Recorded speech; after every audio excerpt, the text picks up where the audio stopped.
Saya katakan bahwa Islam Nusantara ini memiliki kesaktian.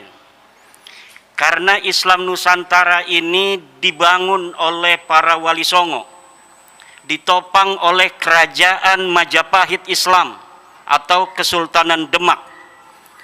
Tapi ketika Kesultanan Demak itu hancur, tradisi-tradisi Islam Nusantara tidak ikut hancur.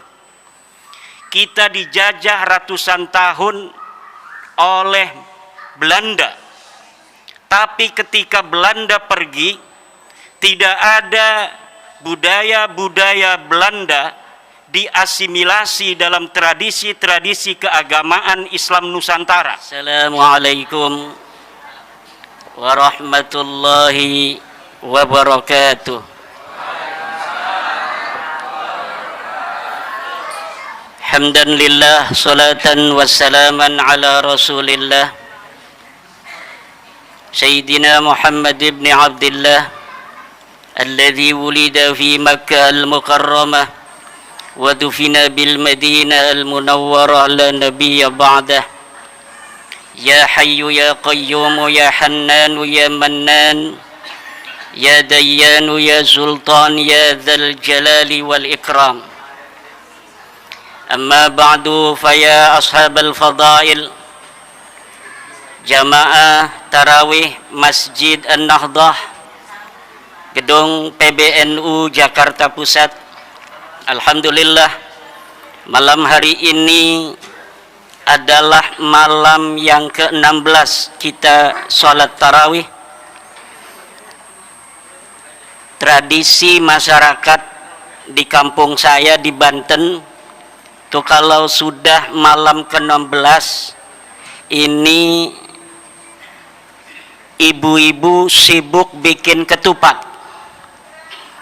Kenapa? Untuk menyambut imam baca doa kunut.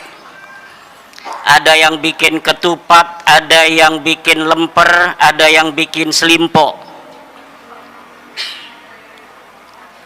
Saya tidak tahu apakah di daerah lain ada di Indonesia yang dalam menyambut malam 16 Ramadan ada tradisi bikin ketupat atau tradisi kunutan. Ini tugasnya Les Bumi, bukan tugasnya LBM. Ini mesti dimitigasi di Indonesia ini, daerah-daerah mana saja yang ada tradisi kunutan dalam menyambut kunutnya imam, karena ini adalah tradisi Islam Nusantara. Ini penting karena Islam Nusantara adalah tipologi Islam yang sudah terbukti memiliki kesaktian, tipologi Islam yang telah terbukti memiliki imunitas komunal di dalam menjaga dirinya dari serangan budaya-budaya asing. Kenapa saya katakan bahwa Islam Nusantara ini memiliki kesaktian? Karena Islam Nusantara ini dibangun oleh para wali songo, ditopang oleh kerajaan Majapahit Islam atau Kesultanan Demak. Tapi ketika Kesultanan Demak itu hancur, tradisi-tradisi Islam Nusantara tidak ikut hancur. Kita dijajah ratusan tahun oleh Belanda. Tapi ketika Belanda pergi, tidak ada budaya-budaya Belanda diasimilasi dalam tradisi-tradisi keagamaan Islam Nusantara. Bahkan posisi ulama-ulama Nusantara hubungannya dengan Belanda adalah posisi oposisi diametral. Tidak ada ulama-ulama Nusantara yang mau bekerja sama dengan Belanda. Tidak ada ulama-ulama Nusantara yang muktabar yang mau jadi mufti Belanda. Makanya pangkat mufti Belanda diberikan pada imigran muslim lainnya. Tidak ada budaya-budaya di dalam tradisi keagamaan Islam Nusantara yang ada kaitan dengan tradisi Belanda. Ulang tahun Ratu Wilhelmina, pesantren-pesantren, para kiai-kiai zaman itu tidak ada yang mau ikut instruksi Belanda untuk mengadakan ulang tahun Ratu Belanda. Tidak ada destinasi-destinasi ulama-ulama Nusantara, basic pesantren yang mengadakan ulang tahun Ratu Wilhelmina.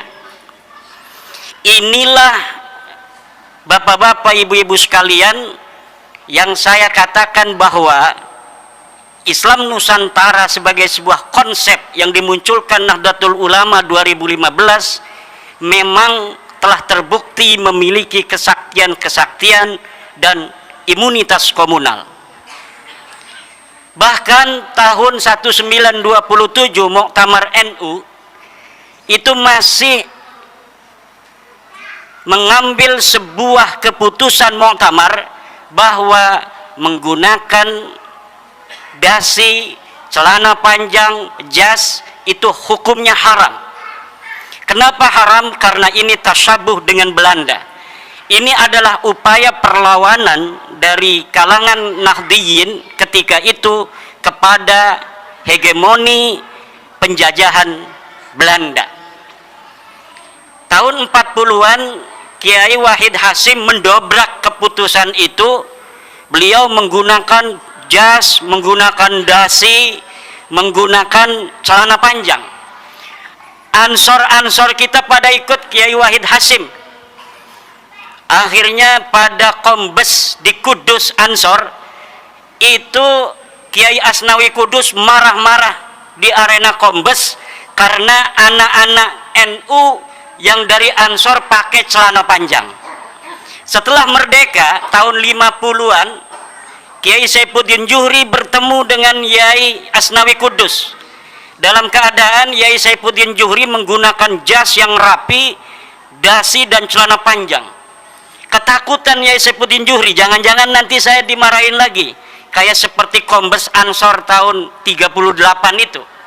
Ternyata kata Kiai Asnawi Kudus, dulu saya haramkan menggunakan dasi, jas dan celana panjang karena tasabuh bil kufar, tasabuh dengan Belanda. Kalau sekarang menggunakan celana panjang itu bukan tasabuh dengan Belanda, tapi tasabuh dengan Kiai Wahid Hasyim dan Insinyur Soekarno. Akhirnya dihalalkan itu, au kama qala Syekh Asnawi Kudus. Setelah merdeka pula, ajaran-ajaran Nahdlatul Ulama yang merupakan kristalisasi pelembagaan dari ajaran-ajaran Wali Songo yang kemudian di 2015 kita kenal juga dengan istilah Islam Nusantara, telah mampu beriringan dengan Pancasila dalam menciptakan bangsa dan negara Indonesia dalam ketentraman yang tiada tara. Memang ada beberapa masalah di sana, tetapi relatif semua itu bisa untuk ditangani oleh kebangsaan kita yang mayoritas muslimnya adalah Muslim Nahdlatul Ulama, Muslim Islam Nusantara, Muslim daripada ajaran-ajaran Wali Songo. Maka ketika kita hari ini ingin ikut serta dalam rangka menjaga ketertiban dunia, sudah saatnya Nahdlatul Ulama membawa konsep Islam Nusantara ini bukan hanya ke level nasional, tapi juga go internasional. Sudah saatnya Nahdlatul Ulama tablighu mafahimi Islam Nusantara ila jami'i anha'il alam, untuk menyebarkan konsep Islam Nusantara ini ke seluruh semesta raya. Kita ajak seluruh agama-agama di dunia agar mempunyai konsep yang sama dengan Nahdlatul Ulama, yaitu dasar tawassut, tawazzun dan i'tidal. Dan kita ajak seluruh konsep-konsep dasar negara di dunia ini untuk mengikuti konsep dasar Pancasila, di mana seluruh agama, seluruh etnis dan suku di dalamnya dilindungi oleh bangsa negara itu sendiri. Banyak orang atau kelompok komunitas yang ingin menyebarkan, membangun peradaban di dunia ini. Yahudi mempunyai konsep protokol Zionis. Dia ingin mengembangkan peradaban dunia menurut konsep Yahudi. Saudi, dia memiliki mafahim al-Wahhabiyah, bagaimana peradaban dunia Islam dibentuk di dalam tradisi-tradisi Wahabi.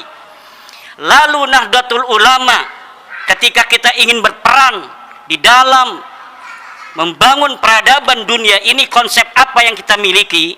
Konsep yang kita miliki adalah konsep Islam Nusantara. Maka sudah saatnya kita kristalkan ini konsep Islam Nusantara untuk merawat jagad dan membangun peradaban al-muhafadzah 'alal qadimis salih wal akhdhu bil jadidil aslah, yaitu dengan membakukan konsep Islam Nusantara baik di dalam definisi, filosofi maupun teori. Kita berdoa mudah-mudahan Nahdlatul Ulama semakin memberikan manfaat di dalam peradaban dunia ini dalam menciptakan keharmonisan dan perdamaian di tengah-tengah dunia. Demikian, wallahu huwal muwaffiqu ila aqwami thariqin. Wassalamu alaikum warahmatullahi wabarakatuh.